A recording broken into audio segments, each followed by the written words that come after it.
Aloha, welcome back to the Super Fresh Hawaii Wedding Podcast. My name is Nate Burgoyne, your host of the show. Thanks for joining us once again.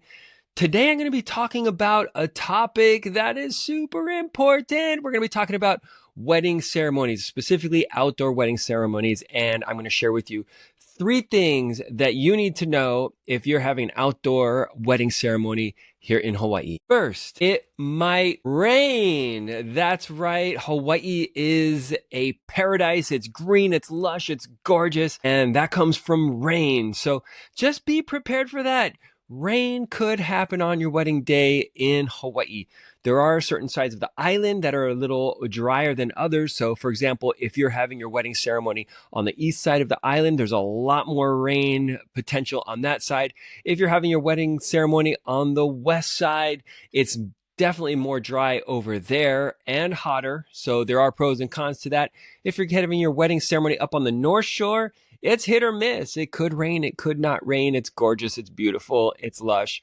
On the South Shore, same thing. It could rain. It might not rain. It's the rainbow state for a reason. In most cases, though, if it does rain, it blows over. So the weather in Hawaii is super interesting. It could be blue skies out and then a little rain cloud comes over, cools everything down and moves on. Just because it might rain on your wedding day doesn't mean it's going to rain for your entire reception. If it does rain, that's okay. To tell you the truth, some of my favorite weddings took place when it was raining, downpouring. The bride is soaking wet. I can hear droplets hitting the microphone. And they're super fun. It breaks the ice. Everyone's just super happy, feeling great. And it's like everybody looks around and it's like, hey, we're all in this together. Let's go. If it does rain, do you have any contingencies for that? Maybe some umbrellas. Sometimes couples will have a little basket of umbrellas off to the side, like white umbrellas, to pass out to maybe the older folks at the wedding who are enjoying the ceremony there. But, some umbrellas off to the side is often a good thing, a nicety for offer for some guests. With that, the seats might get wet. That's the reality of it. All the chairs are going to be set up there at the ceremony. And if it rains, those seats are going to get wet. So one thing you might want to have is a conversation with the coordinators of what is going to happen if the seats get wet. Is it the coordinator's responsibility to grab some towels, wipe them all off, get them dry before the ceremony, or is that someone else's responsibility? I've seen awesome coordination teams wipe off all the wet chairs after a little rain cloud comes over, and then right away, another rain cloud came down. Boom, they got all wet again. And the coordination team gets out there, they're drying all the seats off, and then boom, rains again. The best coordination teams don't mumble grumble about anything. They just look at it, get it done, jump out there with the towels again, wring them out, and get those seats dry once again. Speaking of coordinators, the second thing that you need to know is get a coordinator. Get a coordinator for your ceremony. That's critical. If there's rain, those coordinators are going to get the seats dry. They're also going to get everybody lined up for the ceremony. They're going to gather all the people that are important. They're going to be walking through that ceremony. If there is rain, if rain is a possibility for that day, then they're going to be watching the weather, maybe watching the rain app. I know on my phone I have a radar app so we can watch when the rain clouds are going to come and pass over. Maybe they're keeping tabs on that, and they know because they do lots of weddings. They're going to look at that sky. They're just going to feel now's the time. And they're going to say, all right, line it up. We've got a window of dry. Let's do it now. So a coordinator is going to be that voice of motivation to get that ceremony going when it's time. They're also going to be cueing the musicians or the DJ or the folks that are walking when to go. That's clutch. Super important. A lot of times the couple and the wedding party is lined up kind of around the corner somewhere, and then the DJ is doing the music, or you've got live musicians doing music. You really need that coordinator to let the musicians or the DJ, whoever's doing the music, know when to start the music. If it starts too early, that's a little awkward. If they start the music for the wedding party processional and nobody's walking, that can be a little bit awkward. Or if they start walking and it's too late, then that can be a little awkward as well. But a great coordinator is going to communicate with whoever's providing the music of when to start that music.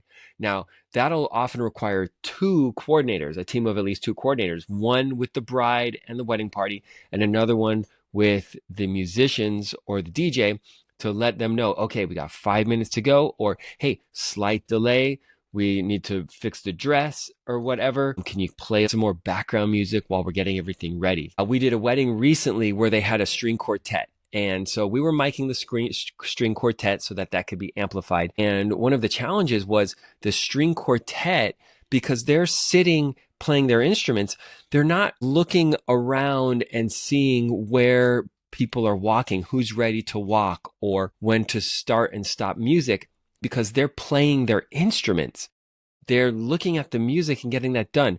A coordinator is going to be super helpful in that situation, because if you have a coordinator with the wedding party ready to walk, and then one with the musicians, they're going to cue them and say, okay, start the wedding party processional, start the bride song, or they're going to be able to watch and have a clear view of the ceremony. So then when they pronounced a couple and they exit, coordinator can then cue the musicians to start that exit music. So wedding coordinators are super clutch. And one final reason why that coordinator is going to be super helpful is just to make sure that that ceremony starts on time. When you have a wedding in Hawaii, you have that venue for a certain period of time, however many hours that is. Your photographers are booked from start time to an end time.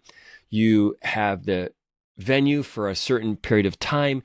If that wedding ceremony starts a half hour late, or heaven forbid, an hour late, that's going to cut into cocktail hour. That's going to cut into the time that you have with a photographer to get those pictures that you're so hoping for, the ones on the beach or with the sunset that taking place after the ceremony. Because once that time runs out for the videographers or photographers, they're going to leave.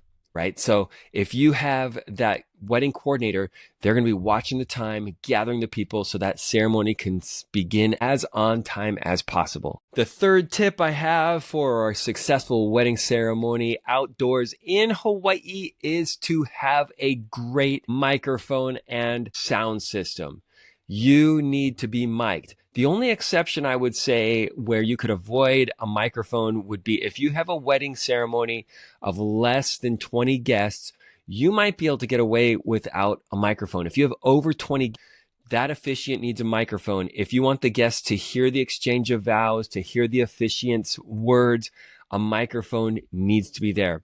I don't care if the officiant is like a loud uncle or someone who claims their voice can project. They need a microphone. There's a lot of ambient noise in Hawaii. There's wind blowing in the trees. If you're near the ocean, you've got sound from the waves and the water. There's just a lot of ambient noise.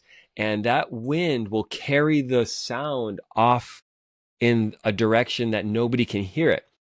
So make sure you have a microphone that will pick up the officiant's voice and the voice of the couple so that all the guests can hear the exchange of vows. Also, make sure that you instruct the officiant of how they'd like to use that microphone. It's very common for a videographer to come plug a recorder into our sound system that we're using for the ceremony because they want it for a backup.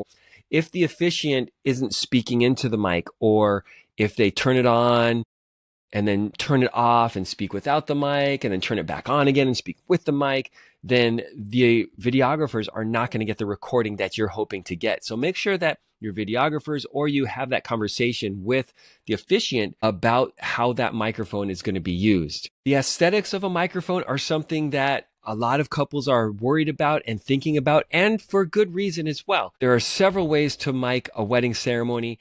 I'm not going to get into that in this episode. I'll save that for another episode, but talk to your DJ, talk to your sound people, ask them how they mic the ceremony. And if that sounds like a way that's going to work for you aesthetically and also functionally, then that might be a good option for you. There are ways to make it sound great and look great, so make sure you have those conversations with whoever's running the sound for your ceremony. That's it for this episode of 3 things to consider when you're planning your wedding ceremony outside. Please be sure to subscribe so that you can get all the other episodes that will be coming down the pipeline. And of course, visit us online at superfreshpodcast.com. Peace.